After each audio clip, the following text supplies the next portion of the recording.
So good morning. I got up at 5. You too? I walked from the center of town to here. It was like 7 kilometers. It's good. So it took me 1 hour, and I'm going to walk all the way back now. So I assume you all speak a little bit of English.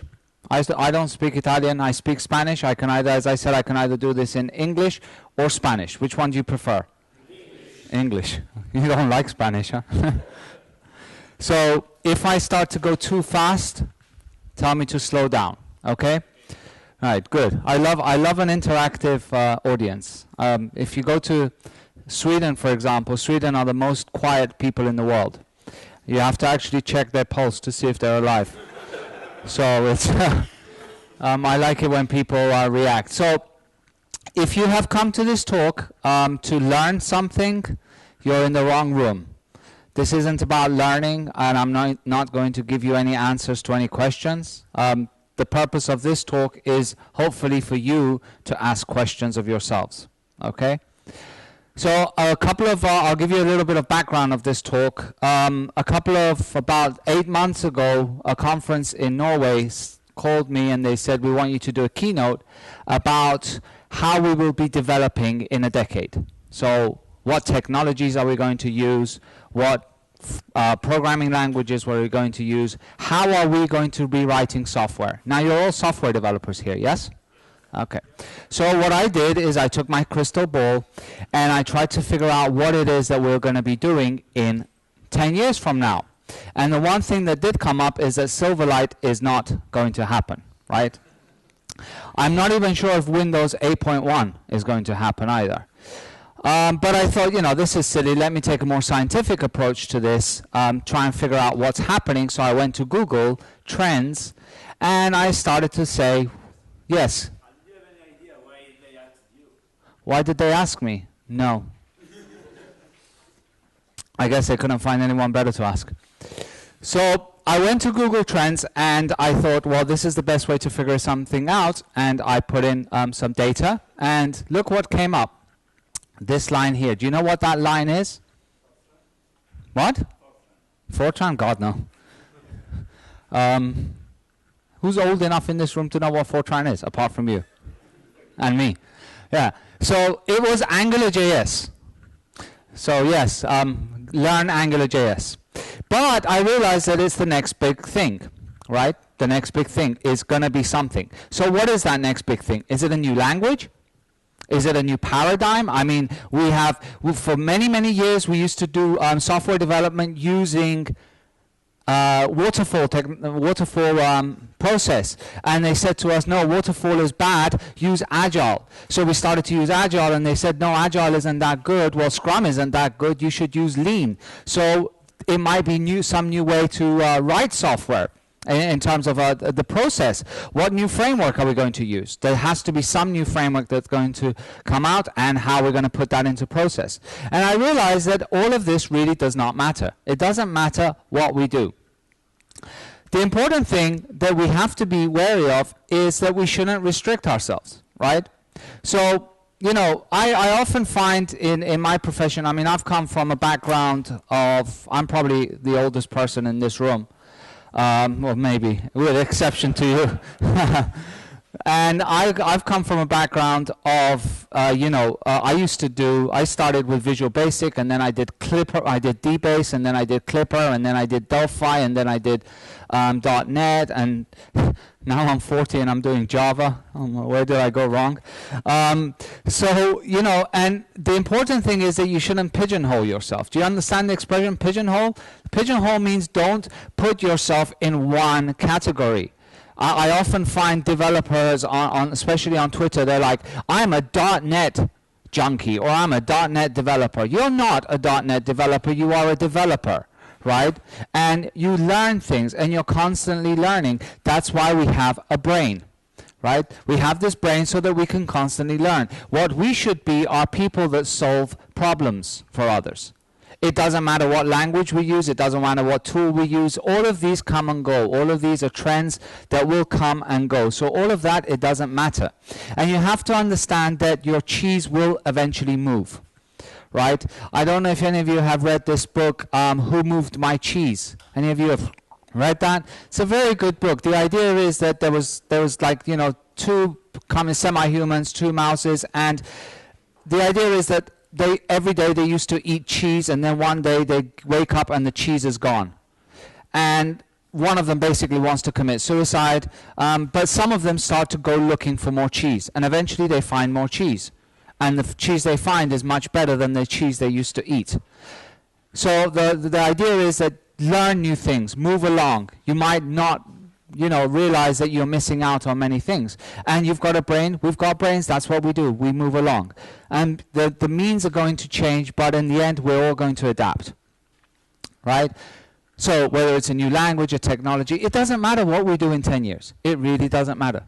We've done it now. How many of you here are Java developers?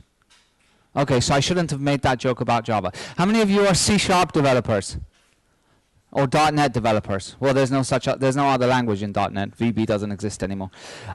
So yeah, it doesn't matter. You know, you can move along, you can change, you can figure out new things to do. Now, but the question that you have to ask yourselves is, will our goals change, right? Or more importantly, have our goals changed, right?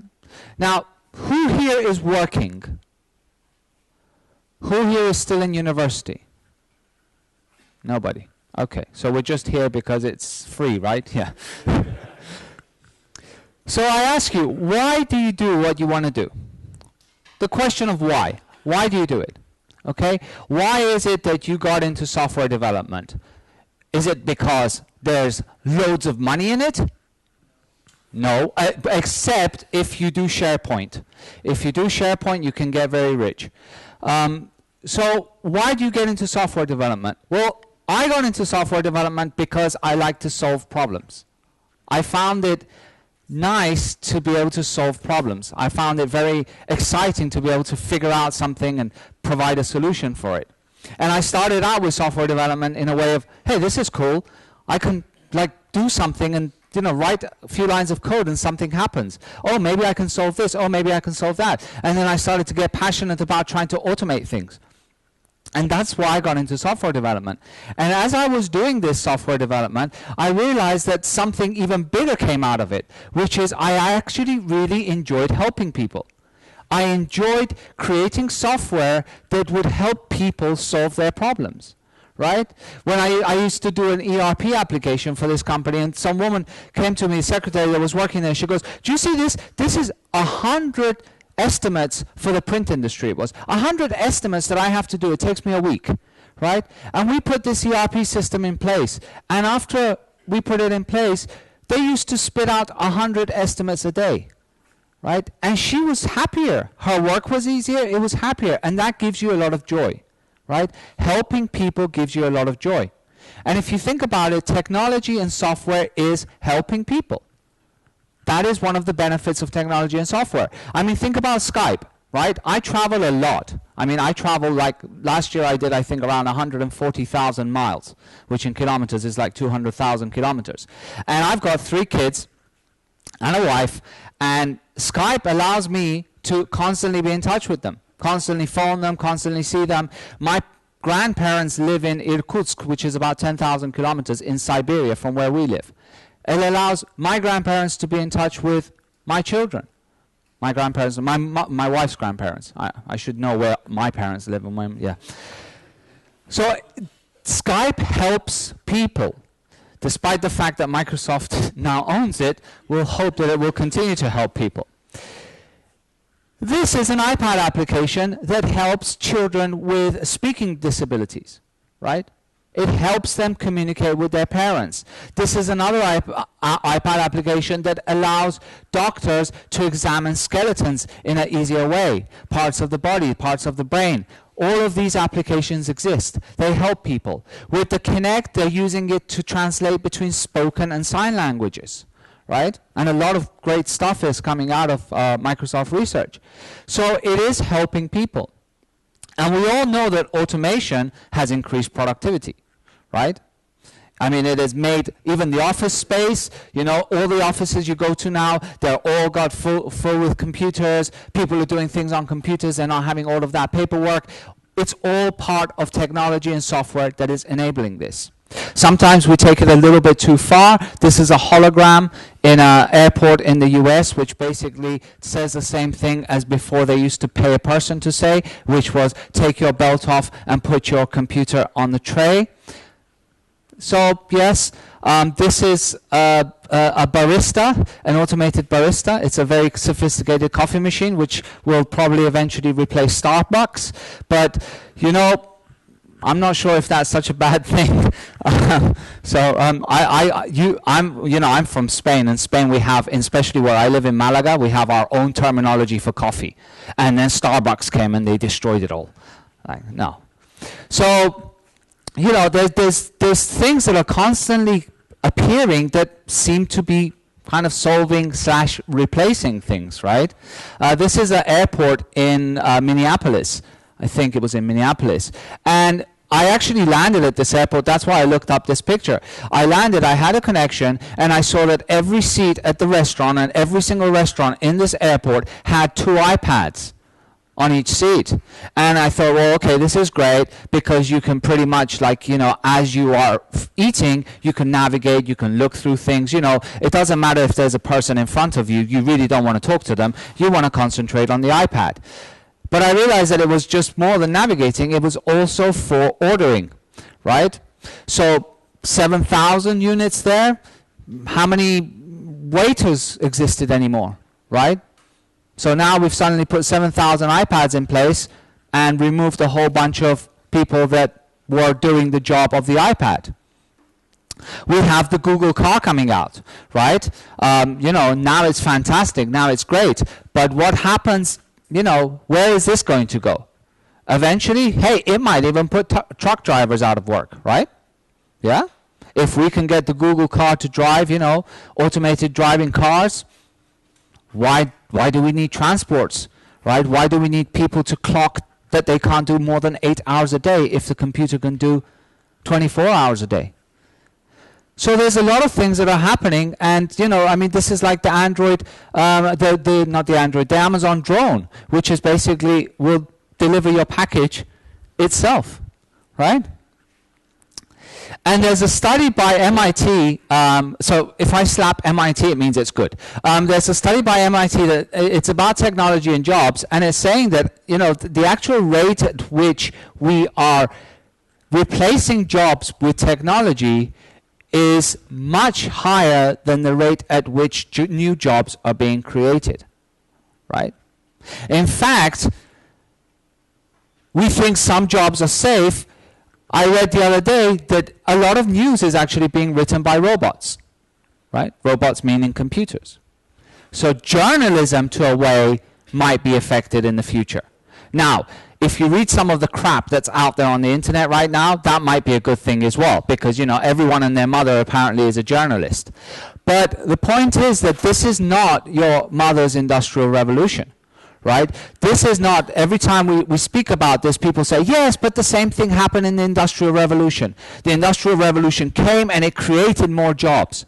Yes, but not at the same pace as now. Now, more jobs are being destroyed than they are being created. And talking about mothers, I'm not sure if you've seen this, but there's actually a little device that is a mother. It has a little few sensors, and you can put it in your child's bag.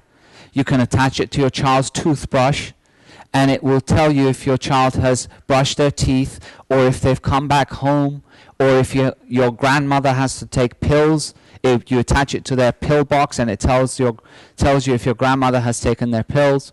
So we eventually will replace our mothers as well. And this is all part of automation and technology, but there's another big thing that's happened to us, right? And they call it the information economy, right? It's information. And if you think about information, well, information is everything, right? Information is the key to freedom. We, by having information, have prevented so much bad from occurring in the world, right?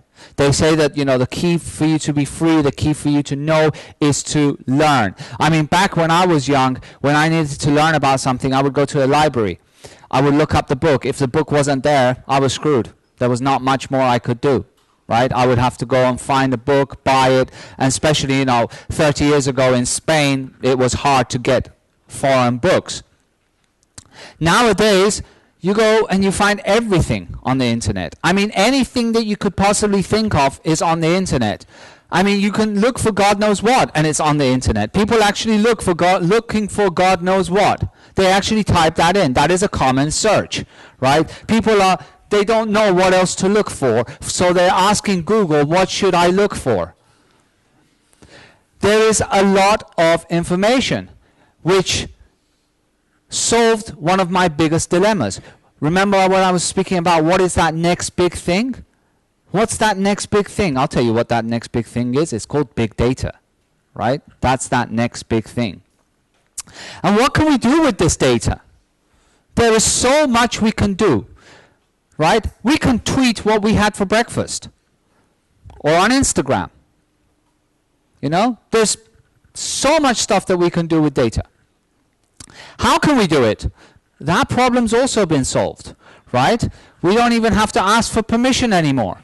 We can just, you know, follow in the footsteps of our great NSAs and European likes and just access the information as we want. In fact, this has inspired a lot of people to do things like that. I don't know if you saw this news a couple of months ago. This was released about like 2 weeks or 2 months or something after the NSA scandal. Right? And it was a new application for LinkedIn. How many of you know LinkedIn? Right. So it was like basically install this application, and what we're going to do is we're going to intercept all your email, and we're going to look up the person that sent that to you via our LinkedIn databases, get information from them, and display it in line.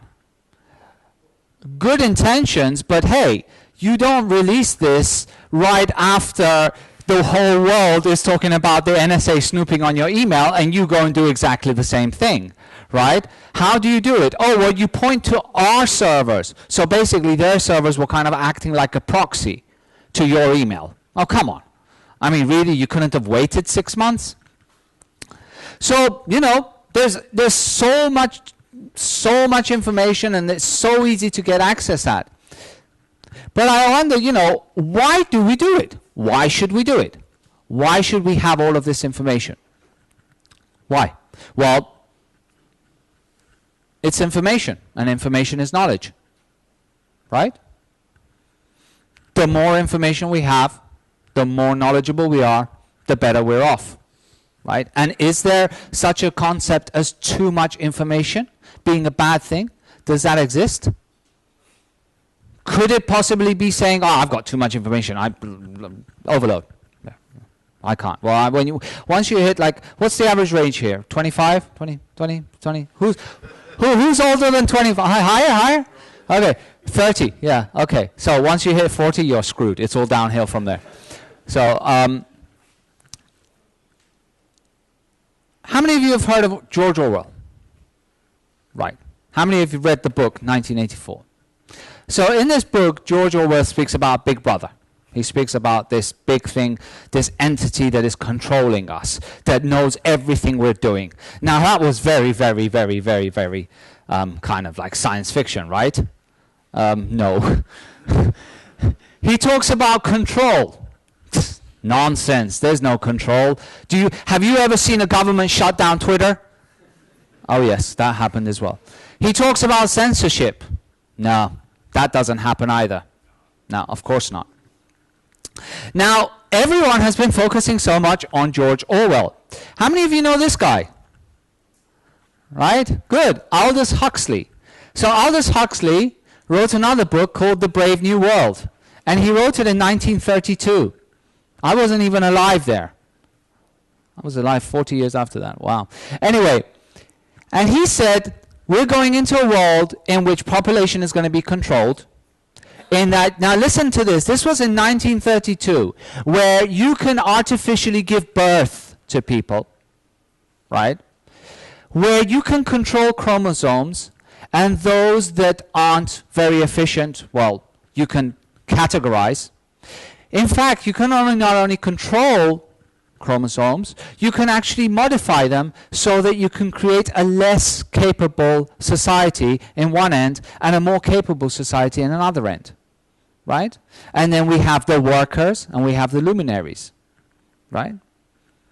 And he said that the society is going to be so amused that it's going to be like constant sex and, you know, drinks and drugs, and there was this drug, Soma, that it was just, everyone was going to be constantly happy, right? And we would also control population so that, you know, we don't want to go with overpopulation. We're going to shoot them down, kill them, get rid of them if there's too many people. This was a book that he wrote in 1932. There's a very another good book which is called Amusing Ourselves to Death. How many of you have read that? So everybody go and buy that book now. In fact, just leave now and go and buy that book. And in this, Neil Postman, let me kind of read the excerpt to you. It says, what Orwell feared were those who would ban books. What Huxley feared were those that would, for there would be no reason to ban a book. Orwell feared those who would deprive us of information. Huxley feared those who would give us so much information that we would be reduced to passivity and egoism. Rings a bell. Orwell feared that the truth would be concealed from us. Huxley feared the truth would be drowned in a sea of irrelevance. Orwell feared we would become a captive culture. Huxley feared we would become a trivial culture, preoccupied with some equivalent of the feelings, the orgy-porgy, and the centrifugal bumble-bumpy. In short, Orwell feared that what we hate will ruin us, whereas Huxley feared what we would love would ruin us. And this book is about the possibility that Huxley, not Orwell, was right. Unfortunately, Neil Postman is kind of wrong because Orwell was also a little bit right. It's like both. It's like we got screwed. We got the worst of both. Right? Now, Neil Postman in his book talks about TV, and he talks about how TV is being controlling us, right? How media is controlling us. How back in the old days, I didn't know what was going on in the other town, and I didn't care what was going on in the other town. And then the telegraph came, and then newspapers came, and then the television came, and it's just become info entertainment. If you look at the news today, if you listen to the people on the news, it is a form of entertainment, right? It is 6,000 people just lost their lives in a tsunami in Indonesia. Oh, and now our football player has just had a new baby with the same person, going from sad to happy. Let's put in enough information in there to keep you entertained. It's not about communicating to you or giving you information. It's about entertaining you. How many of you read the daily news? Good. Stop reading it. How relevant is reading the daily news on your lives? Zero. How relevant is it that something in some town happens to your life? Zero. Now, this is not to say that you shouldn't be aware, but put it into perspective. And what happens is that the news influences us towards good or bad. I mean, recently, there's been this spying scandal, and there's been all of this kind of, the NSA eavesdropping and all of that. How many of you have been concerned about that? The vast majority of you here more or less have been concerned, right? I talked to people, and they were like, yeah, this is really bad, and this is wrong, and stuff like that. Suddenly, everyone's focus has shifted in the past months to, oh dear, I hope there won't be a World War III or a new Cold War, right? Because of this Russia affair and stuff. And then suddenly all of that other things has been like, it was actually quite nice the way we used to live, you know? Let's just keep it like that. Let them eavesdrop on us. But we've got so much information now. The problem is that we're not restricted only to TV. Now we got even more. We got Reddit, right? We got Reddit. If you talk about, constantly capturing our attention, go to Reddit. Yes? I think that we have no time to worry on something specific Yes. information, there's an information overload, as you were saying. So we have no time to focus on something specific and worry about it. Yep, and I'll tell you. Yep, exactly. So this is Reddit. You know Reddit, right? Reddit, Hacker News, whatever. Hacker News is a definition of our, attention span, right? We're all like with a deficit disorders in there. If you don't read Reddit, surely you're on Facebook, right? Facebook, do you know what your friend ate last night? Yes. Do you know where they went? Yes. Do you know what they dressed? Yes. Brilliant. Did it change your life? No. But hey, you absorbed that information, right? And, if you're not on Reddit, you're not on Facebook, well, on Twitter or wherever. And we are inundated with so much information, as you say, that things quickly become insignificant. They're just like, so what? In fact, I saw this blog post article a couple of, about 8 months ago. It was called the 29 Stages of a Twitter Storm. I added the shit. Here it is. And it was basically saying, on Twitter, who's on Twitter? Okay, on Twitter, someone does something wrong. Some company. So this company says black and white minstrel playset ages. And they're like, oh, this is something really bad, for whatever the reason. So one person tweets it. Oh, wow, that's bad. And now it starts.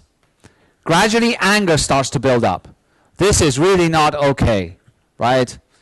I'm furious, just incredibly furious about this thing here. This is really not okay. And more start to get angry. And then what happens is someone famous on Twitter picks up that tweet, right? Oh, bloody titty hell, this is shocking, right? And now the retweets start to get up. And then people start to send messages, sometimes to the wrong account, right? Because they just make up the account and they say, oh, seriously, Price Hound, explanation needed. The next thing that happens is someone starts a petition, normally on change.org, right? We need to change this. We need something to be done about this. And then someone else starts another petition somewhere else, right? In the same, and it's only been like 2 hours, okay? And then the issue starts to trend, and what happens when the issue starts to trend? Media starts to get hold of it, and now the media has something to entertain us with.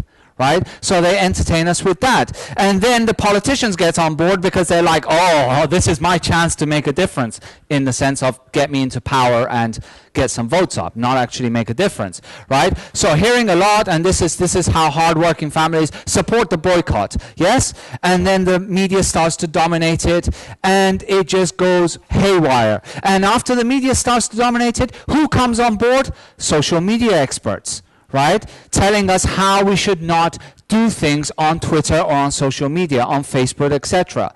Eventually, the company that caused this problem apologizes. Issue starts to die down. Someone invents a hashtag game. Right? Yes? And the next day, something new happens. And all of this in the course of 24 hours. Now you tell me, those that are on Facebook or Twitter, that this is not true. Every single day we are faced with this. Yesterday it was one thing that I don't even remember. A few months ago, some woman got on a plane heading to South Africa saying, I'm going to South Africa. Hope I don't catch AIDS. And the woman got on the plane for a 9-hour flight and tweeted that just before, on a plane with no Wi-Fi. Of course, when she landed, she lost her job, she lost everything, right? But does anybody remember that anymore? Now, I'm not saying, well, yes, good thing we got her fired, great, whatever. But, and? I found it very, very, like, many years ago when Twitter started, people were, they would change the color of their avatars. Right? They would put like a green. For Iran, I was originally born in Iran. They would put like this green thing on the avatar. Right? Everyone put this green thing to raise awareness. That awareness doesn't actually lead to anywhere. Right? And then afterwards, after about 2 months, they're like tired. This is like over. Let me take the green thing away. The same with Egypt. Right? The uprising in Egypt. Nobody cares about what's happening in Egypt now. It might be actually worse off now than it was before. We've all forgotten. And the relevant becomes really quite irrelevant. So you question, I mean, is this the society that we're aiming for? Is this the society that Huxley was talking about? Is this where we're going? And you say, well, what the hell has all of this got to do with me? I mean, seriously, what has this got to do with me? We are just developers, right? We're just developers. We are developers. We're not politicians. We're not bureaucrats. We're just poor, lonesome. Probably most of us are introverts, just developers, right? Hands up, who's an introvert? See, a true introvert, are you a true introvert by putting your hand up or not? As developers, we play a role in changing the world, right? Think about it. Look at the startups. Look at the startups that are changing the world. We are changing the world. We come up with this bright idea. We hire a bunch of developers, pay them very low salaries if you're in Spain, and laughing kind of like, yeah, here as well. You know, get 1 million users and sell. And then we've got success, right? We're successful. Now, if you want to be really, really successful, you know where you have to go, right? You have to go to Silicon Valley. Your startup's not going to be successful if it's not in Silicon Valley. Why do you need to go to Silicon Valley? Well, there was an article that says outside the valley, it takes longer to raise money. That decreases the odds of being bought out, and it decreases the odds of success. It actually said those things. So you ask, but what is success? Do you know what is in Silicon Valley? Never been there? Do you know what's in San Francisco? The jungle. Do you know what the jungle is? It's an area of San Francisco where every day about 175 people are sleeping homeless on some patch of earth surrounded with trees. And around these trees there are homes that cost $700,000. Right? That's also in San Francisco. Right next to Twitter, if you ever go to Twitter on Market Street in San Francisco, I was there last week, and every year I go to San Francisco, things get worse, right? Right next to Twitter, there's Twitter. Here is the worst place in San Francisco for buying drugs. Literally one block. Homeless, drug addicts, everything. But they say, no, at the top, we create the things that trickle down and foster the economy. So what happened to the whole changing the world? Well, we're changing the world for quite a few of people, right? You know, we're in the 1%. We are in the 1%, believe it or not, we're in the 1%. We are the ones that have the iPhones and the Androids and the iPads, and we're the ones that queue at Apple Store to buy the next device that's coming out. We are changing the world for those people. Yes, we are giving you the ability to read Twitter while you're sitting on the toilet and shoot Instagrams of your food. But are we changing it for these people? These people that live in the jungle? Are we? Or are these the side effects, the collateral, the forgotten ones? You look at the Twitter IPO. This was an article about the Twitter IPO and says that there's rot underneath, right? You see things coming up now on I mean, there's a Google boss that takes Google developers, and I'm not pinpointing a specific company, I'm giving examples. There's a Google bus that takes Google developers to campus. A couple of months ago, they had an incident where they were throwing stones at this bus. People are starting to revolt. They're saying, you know, this isn't right. You guys there, you know, back in the old days, it was the bankers. We used to like say, oh, you bastards, what are you doing? Now it's the developers. They're like smashing, you know, and saying, what are you doing? This is another one that I just saw recently, like 2 weeks ago. Anti-tech protesters are telling Kevin Rose, who's this VC guy, that he's a parasite. Why? Because it's become so expensive, according to their theory. This is not my theory. They're saying that the whole Silicon Valley, the whole VC thing is pushing the price of property and pushing prices so high artificially in San Francisco that people are ending up homeless, that people are ending up in a situation where they can't pay rent, and it's all being fueled by this bubble economy, right? And ultimately, if you've been around in the 2000s, there was a bubble, and there's a lot of good signs that there's another bubble bursting. Well, I think there's a bubble, yeah. But, you know, so I say, you know, what this thing about changing the world, right? Are we really changing the world? This slogan of, you know, they push us that they say, you got to be a startup, you got to be an entrepreneur, you got to change the world. Are we changing the world? Are we really changing the world? Are our goals changing? Why did we get into this? Did we get into this to set up a photo picture shoot or whatever and then sell it for $32 billion to some other company? Is that why we got into this? But the thing is that, you know, they say, well, you can't tamper innovation, you can't stop innovation, you can't tell people to stop innovating. We've all got that will to try and improve, we've all got that will to try and succeed, if we talk in terms of financial success, but we all want to do something with our lives. And I thought about this, because I mean, the reason that I gave this talk is because I've been thinking about this for so long. And I kept thinking, but what am I meant to do? I mean, am I not a hypocrite? That I work for a company that makes tools for developers that are changing the world, right? I mean, yes, I'm doing my share of stuff, I'm doing my community work, I'm doing whatever, but what can I do more? And I started to think, like, what is there to do? And I realized that innovation, success, and improving society are not incompatible goals. You can actually do things that improve society, which means help society, not just change it for a few. And I started to look around for projects. Projects that don't make it to TechCrunch. Projects that don't make it to Ars Technica. These are projects that are going on and day out, that they don't get the media coverage. And yet they're social projects. Online courses for free. I'm sure you all have heard of Khan Academy. He's got the biggest thing, right? That can potentially change education for the better. This is a company that in India, there is a problem with buying fresh food because it's very expensive. A girl with a couple of other people in London put together this system whereby they would use simple SMS messages to order food between many people. More people would order fresh food, the producers would cut down the price, allowing more people to get access to fresh food. Simple concept, but actually helping people. Donations.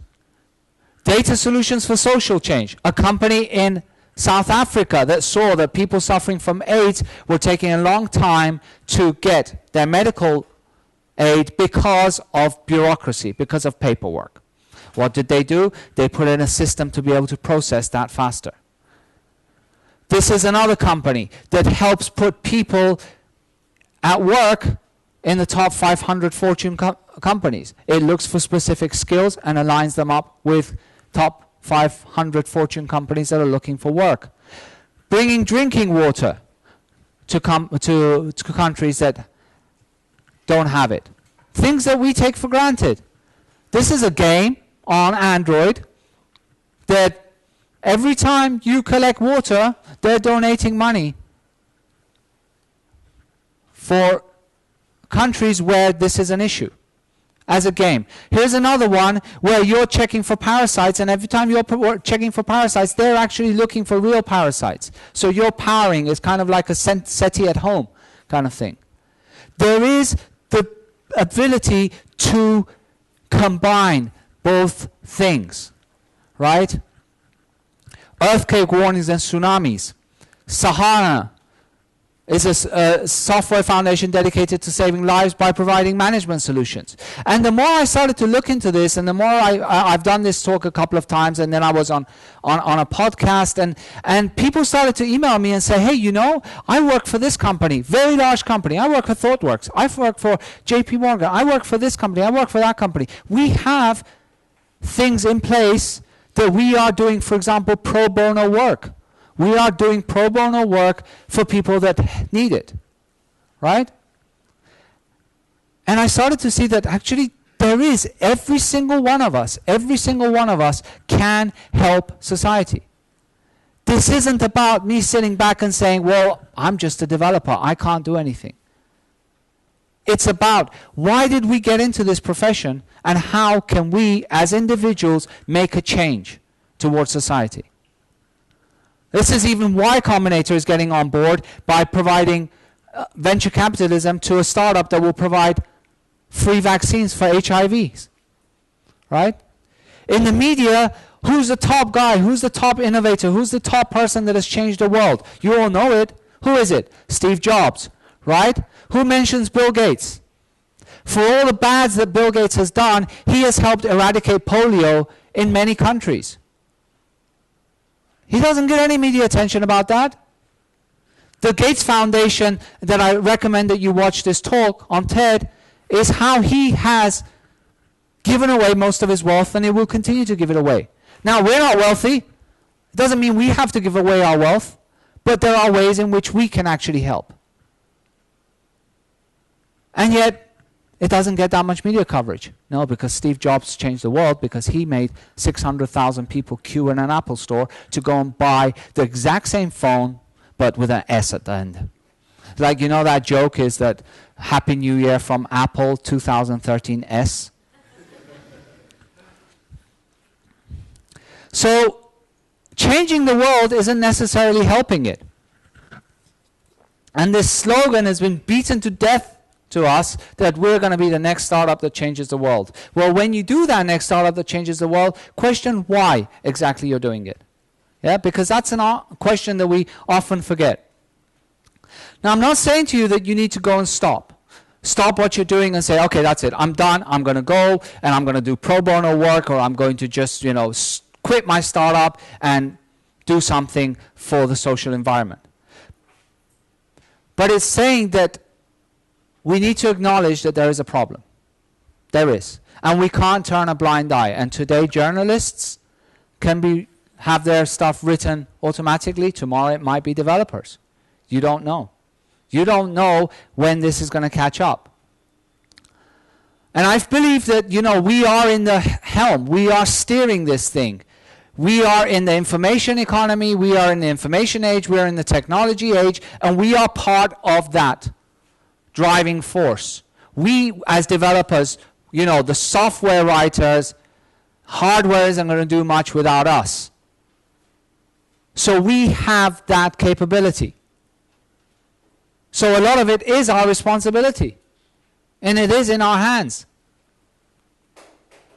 So, we should look to the future and say, why? And not what. Not what programming language, not what process, but why. Why is it that I'm doing what I'm doing? Why? The what and the how will come afterwards. Because software technology, software development technology isn't the goal. We're not in this for doing software. We're in this for helping people. At least that was my goal. Right? And when we teach our children that, you have to just code, and code. You have to learn how to code. You have to learn how to code because tomorrow it's going to be all about code. We also have to ask them or talk to them and say why. My kid is 8 years old. And we were having a conversation. Well, one of them, I've got 11, 8, and 2. And we were having a conversation the other day about computers. And I was saying, yes, because you've got to learn to program, blah, blah, blah, because you have to, now there's different types of jobs, but in 30 years there might not be all of those jobs. And he says to me, I'm starting to not like computers. I said, why? He says, it's making a lot of people homeless. Right? 8-year-old. Was his words. It's starting to make a lot of people homeless. Well, he's got a point. Right? On the flip side, it's also helping society in many ways.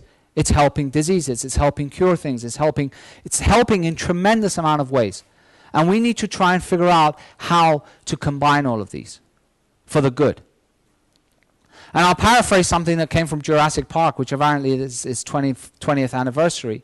And this was a conversation, it's paraphrased between Richard Attenborough and Jeff Goldblum, and he said, we were so busy seeing if we could that we didn't stop to think if we should. Right? So, the time is to just ask why.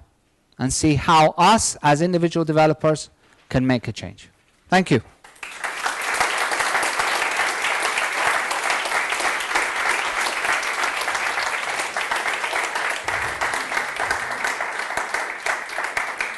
So I have 10 minutes if you have any questions. Yes? I think many people are trying to do what you're doing. I'm one of those, and I really enjoyed your talk. And my question is it enough to just say, ask yourself why, or should we try to find a new model for the future that incentives people to do good? Because our current model is, the incentive is toward profit, and that doesn't solve. So there's actually, I've been reading a very good book that was recommended to me recently out of someone that had seen this talk, and we were speaking, and she said, go and read this book, and it's a new book. It's called The Purpose Economy, right? And I recommend that you read it. And the idea is that we're shifting towards a purpose. It's about giving people purpose, right? And if you start to give people purpose to exist, to do things, you realize that the biggest impact that you have as a person is when you change other people's lives. It's not about the money, right? You know, we all want money to live, to live a comfortable life. We don't want money to be struggling for the purpose of just being able to pay bills and just living to be able to pay bills, right? But we want a purpose. When I was young, and I'm guessing that this is the same with everyone, when I was a kid, my greatest moment was Christmas, to receive a present. My greatest moment was my birthday, to get gifts. Right now, my greatest moment is when I give gifts to those I love. It's when I give a gift to my wife, it's when I give a gift to my kids. For me, personally, and I'm talking honestly, that brings me much more joy than when I receive a gift. And I think that by nature, humans, the vast majority, I'm not talking about psychopaths, the vast majority feel that way, right? And this book, The Purpose Economy, is saying, shifting towards that, about giving people purpose, reason for doing what they do, beyond just financial reasons. So at a global scale, you as an individual, each of us as an individual aren't going to move everything. But I don't think that we shouldn't do things. We should, because it's individuals that eventually, as a community, start to change things. Yeah? About the purpose thing, book you were talking about, I think the problem with the, I don't know, the Twitter cycle, the 29 steps of the Twitter range, is about purpose, about me as an individual being basically egoistic. I look at what surrounds me and my individual needs, and but things like participating in helping others motivates me, gives me purpose, makes me feel better. So maybe people think that participating in petitions, raising awareness through Twitter, Yeah, are enthusiasts about that because they think they're doing something good to others. absolutely. But the point about that is that there's so much going on that today it's this and tomorrow is something else, right? No, I think it's wrong because Yeah. this purpose is wrongly targeted. You can do better helping maybe people around you. There was a blog I read once that still sticks to my mind in the in all the things I read, because it was something about what you were talking about before, about looking around you when you come back from work. Look what your neighbors needs, people living in your neighbors needs, because with technology we can do so much better with so much less. I mean, technology is so much more affordable, and they were talking, for example, about a project in Africa, I think in rural areas, where a small application, a really low cost, was helping people know the price of the crops. So from the villagers around them, Yeah. so they could go to the markets and sell, and they were helping people to do things they really needed with very much low investment. And he was thinking about this in this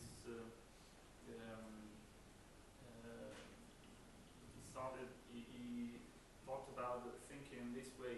Look around you, look what you can do for your Yeah. neighbors. And it's funny because, you know, like in Spain, Spain, it's got many wrongs, but one of the things that I'm most proud of in Spain is the solidarity of the people, right? They really try and help others. And right now, Spain is, I don't know, I mean, I've got friends from Italy and they say that here the situation isn't great, but in Spain it's very dramatic as well, right? I mean, there isn't a day that I don't see people stop by the garbage cans in front of my house looking for food, looking for whatever, right? That 5 years ago, nobody did that, right? And I think that Spain is now, I think of the industrialized countries, the second in child poverty after Romania, right? So, you know, not even Africa, when you're talking about neighbors where I live, I mean, not my immediate neighbors, but my surrounding is suffering, right? So it is, yeah, it's, there's so many things that we can do as individuals, I believe, that we just, and I think that we're not that egoistic always, you know, so. I mean, if we don't think about it. Yeah, if we don't think about it. But we want to help others. That's, for example, when you save someone else, when you save some life, maybe because you help someone who was having a heart attack. I did a course on first aid, you know. They say the experiences that people saving other lives are, it's an incredible experience. Yeah. You're doing something really powerful. And the other way around is when you, maybe by accident, in a car accident, you kill someone. It's really a tragedy as a human being. Yep. And in fact, in this book, there was a very good phrase that said you take those darkest moments and you can change them to make that your purpose. So in the case of an accident or whatever, look, it was actually an example of a child that had lost her parents in a car accident. And she quit her job once she was older and created an organization, Kate's Care, which was focused around children that had lost their parents in car accidents. So you can even turn those dark moments around. So I think we're more or less done because I've got to let the other person in. So thanks again.